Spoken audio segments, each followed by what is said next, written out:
Hi all. അപ്പോൾ നമ്മൾ അങ്ങനെ നമ്മുടെ CUET UG ഫസ്റ്റ് ഡേ കുട്ടികളുടെ എല്ലാവരുടെയും തന്നെ അഭിപ്രായങ്ങൾ എടുക്കാനും അതുപോലെ എക്സാം എങ്ങനെ ഉണ്ടായിരുന്നു നിങ്ങളിലേക്ക് എത്തിക്കുന്നതിനുമായിട്ട് നമ്മളിവിടുന്ന് ഇറങ്ങുകയാണ്. നിങ്ങൾക്കറിയാം 3 ഷിഫ്റ്റുകളായിട്ടാണ് പരീക്ഷ നടക്കുന്നത്. മോർണിംഗ് ഷിഫ്റ്റ് എന്ന് വെച്ച് കഴിഞ്ഞാൽ 8 തൊട്ട് 10:30 വരെ, ആഫ്റ്റർനൂൺ ഷിഫ്റ്റ് എന്ന് വെച്ച് കഴിഞ്ഞാൽ 12 തൊട്ട് 2 മണി വരെ, ഈവനിങ് ഷിഫ്റ്റ് എന്ന് വെച്ച് കഴിഞ്ഞാൽ 3:30 തൊട്ട് 6:30 വരെയാണ്. സോ 6:30 കഴിഞ്ഞിട്ട് എല്ലാവരുടെയും റിവ്യൂസ് എടുത്ത ശേഷമായിരിക്കും ഞങ്ങൾ തിരിച്ചു വരിക. അങ്ങനെ നമുക്ക് എത്ര പെട്ടെന്ന് പോയാലോ?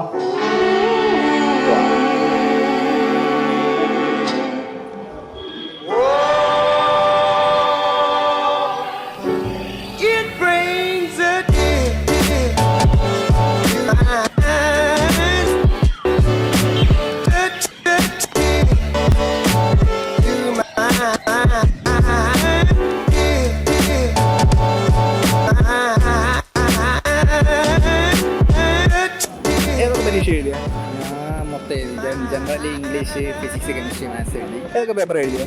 Physics, chemistry, maths. PCM തന്നെ. എങ്ങനെ ഉണ്ടായിരുന്നു പരീക്ഷ? കെമിസ്ട്രി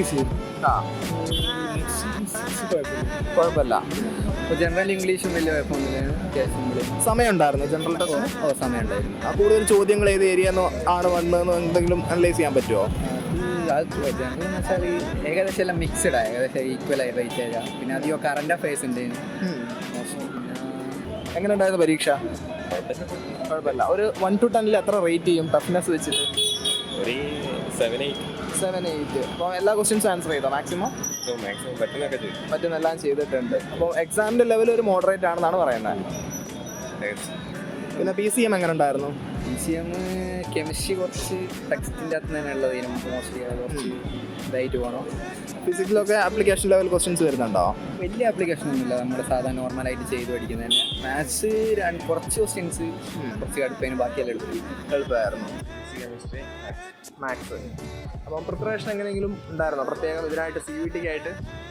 നീറ്റ് ക്രാക്ക് ചെയ്യാൻ പ്രിപ്പയർ ചെയ്തിരുന്നു. അതിൻ്റെ ഭാഗമായിട്ട് എഴുതി നോക്കാമെന്ന് കരുതി. എത്ര ക്വസ്റ്റ്യൻസ് ഏകദേശം അറ്റംപ്റ്റ് ചെയ്തു? 50-ൽ 40 ക്വസ്റ്റ്യൻസ് അറ്റംപ്റ്റ് ചെയ്തിട്ടുണ്ട്. അപ്പോൾ അതിലൊരു 25-30 ഒക്കെ അറിയാവുന്ന ക്വസ്റ്റ്യൻസ് തന്നെയാണ്.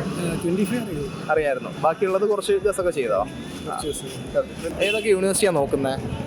കർണാടക, ഹൈദരാബാദ്. യൂണിവേഴ്സിറ്റി കുറച്ച് ഓപ്ഷൻസ് കൊടുത്തിട്ടുണ്ട്. മെയിനായിട്ട് ഓപ്ഷൻസ്. സോ ഏത് യൂണിവേഴ്സിറ്റിയാണ് നോക്കുന്നത്? ഹൈദരാബാദായിരിക്കും. ഹൈദരാബാദാണ് നോക്കുന്നത്. All the best. പ്രിപ്പയർ പോയിട്ടുണ്ടെങ്കിൽ നല്ല മാർക്ക് കിട്ടേണ്ട ക്വസ്റ്റ്യൻ ആണ് CUET-ൻ്റെ. അപ്പം അത്യാവശ്യം പ്രിപ്പയർ ചെയ്തിരുന്നെങ്കിൽ നല്ല മാർക്ക് സ്കോർ ചെയ്യാമായിരുന്നു. അപ്പം എത്ര ക്വസ്റ്റ്യൻസ് എഴുതി? 50-ൽ 40 ക്വസ്റ്റ്യൻസ്. 3 വിഷയത്തിൽ എഴുതി. 3 വിഷയത്തിൽ എഴുതി. 3 വിഷയത്തിൽ എഴുതി. Physics, chemistry, maths. അപ്പോൾ ഇതിനായിട്ട് CUET-ക്കായിട്ട് പ്രിപ്പയർ ചെയ്താണോ അതോ വേറെ ഏതെങ്കിലും പരീക്ഷയ്ക്ക് പ്രിപ്പയർ ചെയ്തുകൊണ്ട്? ഞാൻ ഇപ്പം റിപ്പീറ്റ് ചെയ്യാം, എൻട്രൻസ് കോച്ചിങ് ഉണ്ട്. അപ്പോൾ അതിൻ്റെ കാര്യത്തിൽ വന്നതാണ്. ഇപ്പോൾ ഞാൻ CUET ചെയ്തിട്ടുണ്ട്, പിന്നെ ISRA ചെയ്തിട്ടുണ്ട്.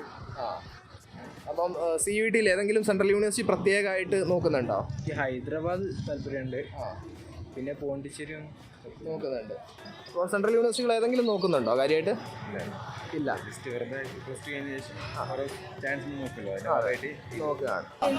രാവിലെ ജനറൽ ഇംഗ്ലീഷും ഓക്കെ. 2 പേർക്കും 5 പേപ്പർ ഉണ്ടായിരുന്നു. അപ്പോൾ മൊത്തത്തിൽ ഒരു ടഫ്നെസ് നോക്കുകയാണെങ്കിൽ ഒരു ഔട്ട് ഓഫ് 10 എത്ര കൊടുക്കും CUET-ക്ക്? 7 കൊടുക്കാം. ഒരു 6 കൊടുക്കാം. അതായത് കുറച്ചുകൂടെ പ്രിപ്പയർ ചെയ്തിരുന്നെങ്കിൽ സ്കോർ ചെയ്യാൻ പറ്റും. ജനറൽ ടെസ്റ്റിന് ടൈമൊക്കെ തികഞ്ഞോ? അല്ലാതെ പിന്നെ ചോദ്യങ്ങൾ PCM-ലൊക്കെ ടെക്സ്റ്റ് ബേസ് ചെയ്തിട്ട് തന്നെയാണോ വന്നിരിക്കുന്നത്? അധികം പുറത്തുള്ള ക്വസ്റ്റ്യൻസ് ആണോ? പുറത്തുനിന്ന് തന്നെയാണല്ലോ വരിക. ഏത് കോഴ്സാണ് നോക്കുന്നത്? ഹൈദരാബാദ് ഇൻറ്റിഗ്രേറ്റഡ് ഫിസിക്സിനാണ് താല്പര്യം. 5 കൊല്ലം അടുപ്പിച്ച്. പിന്നെ പോണ്ടിച്ചേരി നോക്കുന്നത്. മൊത്തത്തിൽ ഫിസിക്സിൽ ഒരു കരിയർ നോക്കുക ആണ്. ഓക്കെ. ഇനി അടുത്ത പരീക്ഷ എപ്പോഴാണ്? ഇനി അത് വന്നിട്ടില്ല, ഇന്നത്തെ എക്സാമിൻ്റെതാണ് വന്നത്. അത് പിന്നെ അറിയിക്കുന്ന പറഞ്ഞു. Hello everyone. അപ്പോൾ എല്ലാവർക്കും ഒരിക്കൽ കൂടെ സ്വാഗതം. അങ്ങനെ സമയം 6:30 കഴിഞ്ഞു. നമ്മുടെ 3ാമത്തെ ഷിഫ്റ്റും കഴിഞ്ഞു ഫസ്റ്റ് ഡേയുടെ. അപ്പോൾ അതിലൊരുപാട് കുട്ടികളുടെ റിവ്യൂസ് എല്ലാം തന്നെ നിങ്ങൾ കണ്ടിട്ടുണ്ടാകും. പലർക്കും കെമിസ്ട്രി ഈസി ആയിരുന്നു, പലർക്കും കെമിസ്ട്രി ടഫ് ആയിരുന്നു, പലർക്കും ജനറൽ ടെസ്റ്റിന് സമയമുണ്ടായിരുന്നു, പലർക്കും സമയമുണ്ടായിരുന്നില്ല. അപ്പോൾ ഇതൊക്കെയാണ് ഇന്നത്തെ നമ്മുടെ ഒരു ഔട്ട്കം എന്ന് പറയുന്നത്. അപ്പോൾ ഇനി നാളെയും നമ്മൾ ഇവിടെയൊക്കെ തന്നെ ഉണ്ടാവും. നാളെ നിങ്ങളും ഇവിടെ വന്ന് ഇതുപോലത്തെ അപ്ഡേറ്റ്സ് എല്ലാം ലഭിക്കുന്നതിനായിട്ട്, ഇതുപോലത്തെ ഇൻസൈറ്റ്സ് ഒക്കെ ലഭിക്കുന്നതിനായിട്ട് keep watching Prepwise. It brings a tear